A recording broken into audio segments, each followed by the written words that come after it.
Welcome back to the deep dive. Today we've got a really unique assignment. You've sent us a single source, but it is incredibly dense. It really is. We're looking at a powerful, ancient text from the Gospel of Luke. Known to history as the Magnificat. That's right. We're doing a deep dive into Luke chapter 1, verses 46 to 56.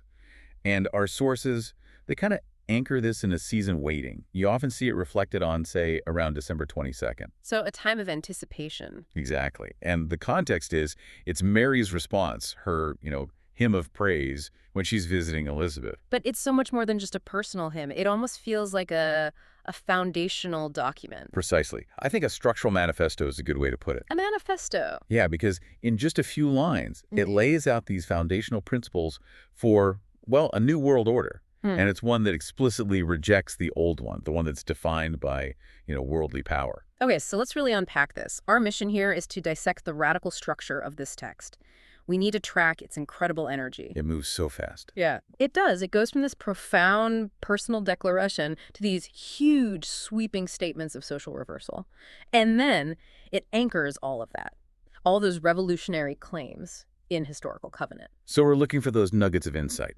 Things about humility as a kind of leverage. Right, and the systematic overturning of power structures, and the enduring promises that are all packed into this one text. And we have to follow that progression, how her specific, her acknowledged low status sets the stage for this universal historical revolution. All confirmed by ancient fidelity. Exactly. And it wastes no time at all. It just launches in with that opening line that sets the tone for everything else. He who is mighty has done great things for me. Okay, so let's start at that foundation. Verses 46 through 49. This is the intensely personal, humble core of the song. It is. She begins immediately by looking inward. My soul magnifies the Lord, and my spirit rejoices in God my Savior. It's an immediate pivot inside, isn't it? An internal reverence, not a reaction to some external event. And that movement from soul to spirit, it just emphasizes that this is a total response, a complete internal alignment. But the crucial part is the reason the text gives for this rejoicing. Which is? For he has looked on the humble estate of his servant. Okay, that phrase, humble estate, we have to pause there. That's not just her saying, I'm modest. No, not at all. It speaks directly to a Greek concept, tapenosis. Yeah, it means actual lowliness, sometimes even humiliation, or just recognized insignificance in the social pecking order of the day. So she's not boasting about a virtue. She's just acknowledging her real-world lack of status. Absolutely. And here's the critical insight, I think. The text establishes that this recognized low status, this lack of worldly power, is actually the prerequisite. The entry point. Yes. God acts because she is of humble estate, not despite it. It's a complete inversion of what you'd expect right from the very beginning. So acknowledging your dependence, your lowliness, that's the leverage point for divine action. That's striking. She's rejoicing because her low status has been seen and validated. Yes, it confirms her worth is measured completely outside the standard metrics of power and influence. And that recognition of dependence, that's the seed, right? The seed that then blooms into the rest of the song. It is. And the consequence of this humility is immediately massive, universal even. The text says, "For behold, from now on, all generations will call me blessed." Now that's where it gets really interesting for me. How does a self-described servant of humble estate suddenly inherit this promise of universal, eternal recognition? What does blessed Macaria, what does it really mean here? Well, it means she is experiencing the favor of God. And that recognition is guaranteed by divine authority. It takes it out of the realm of human opinion or, historical chance. Because it's a completely different system of valuation. Think about it. Worldly fame is built on striving, on power, on achievement. This universal recognition is granted through her acknowledgement of dependence. It's an assertion that the ultimate measure of a person's status is God's choice, not, say, Rome's census. It sets the stage perfectly then.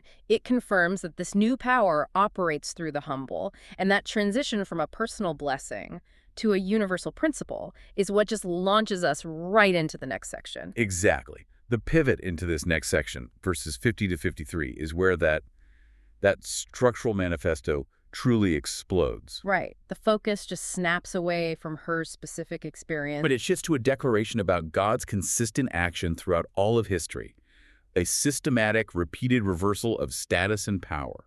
So it goes from personal fulfillment to this sweeping declaration of divine justice that just, it completely destabilizes human power structures. And you can see three distinct systematic reversals here. I think we have to unpack them one by one because they move from the inside out. Okay, so the first one, it deals with action and attitude. And it's maybe the most insightful. He has shown strength with his arm. He has scattered the proud in the thoughts of their hearts. Wait a second. So the target is the thought, not the action itself.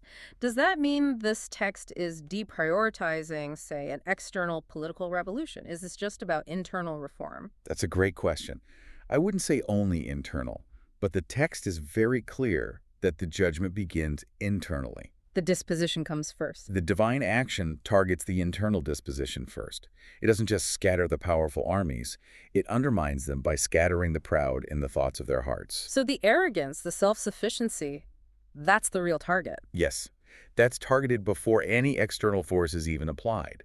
It suggests that worldly power is inherently unstable from its very core motivation. Which means the outward strength of the proud, their armies, their wealth, their titles, all of that is basically irrelevant if their internal foundation is cracked by hubris. It is. It makes the whole revolution deeply psychological as well as political.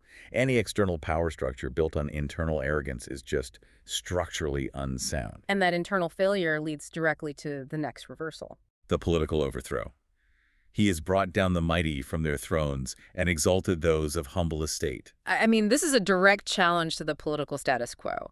At a time of Roman occupation talking about dethroning the mighty, people in positions of governance like client kings or even emperors, that's an incredibly destabilizing political claim. It's an assertion that power is delegated, not inherent. Thrones, political status, they're all deliberately inverted. So those who relied on their earthly seat of power are removed. And those who previously embodied that acknowledged low status, the humble estate, they are elevated. It's a statement that human political power is provisional. It's always subject to this cosmic redistribution. And then comes the third reversal, which is maybe the starkest, especially when it comes to material conditions. It really is. He has filled the hungry with good things, and the rich he has sent away empty. This one addresses material inequality head-on, and it's absolute. There's no middle ground. The hungry, those lacking basic sustenance, are filled with good things. And the rich, those who have secured themselves with possessions, they're sent away empty. There's no compromise. So, given how harsh that economic reversal sounds, has this passage historically been used to justify, say, radical wealth redistribution, or is it mostly interpreted as a spiritual parable? Well, that tension has defined its interpretation for 2,000 years. I can imagine. Historically, yes, groups focused on social justice have cited this text as a literal promise of material reversal, a condemnation of amassed wealth. Other traditions, they interpret the hunger and richness more spiritually. Like those hungry for righteousness are filled and those filled with self-satisfaction are emptied. Exactly. But the text itself, the source material, it juxtaposes physical categories, the hungry being filled with good things. That suggests a material reality to this justice. It seems to establish that accumulation, when it's coupled with pride, is a risky state to be in. A very risky state. So what this all means is that the worldly metrics of success, might, pride, wealth, they're presented as fundamentally flawed, destined to fail. And the deep dive reveals that humility isn't just a virtue. It's the necessary entry point into a system of divine action that ultimately prioritizes the marginalized. And the song doesn't even end there with the social revolution. It immediately connects all these dramatic, world-altering actions back to the ancient covenant. Yes, the scope widens again. It emphasizes that these reversals, this mercy, they aren't random acts. They're part of a continuous, purposeful history. This is essential for the text's function, right? Yeah. It grounds the chaos of revolution in the stability of history. It has to. Yeah. The text makes that explicit in verse 54. He has helped his servant Israel in remembrance of his mercy, And then connects it back. as he spoke to our fathers, to Abraham, and to his offspring forever. That word remembrance is so powerful there. It's not just a passive memory, is it? What does that active sense of remembrance imply? It implies an active fulfillment. The mercy being talked about here isn't some spontaneous kindness. It's a demonstration of fidelity Fidelity to a specific agreement. to a binding agreement made with Abraham centuries before. The act of helping his servant Israel is an act of covenant maintenance. It turns Mary's personal miracle and the social revolution that flows from it into a national and historical fulfillment. That provides such immense continuity. It confirms that these radical reversals are part of a consistent divine character. It ties the humble servant, Mary, directly to the destiny of an entire people. It's asserting that the events she's witnessing and proclaiming are the culmination of historical promises.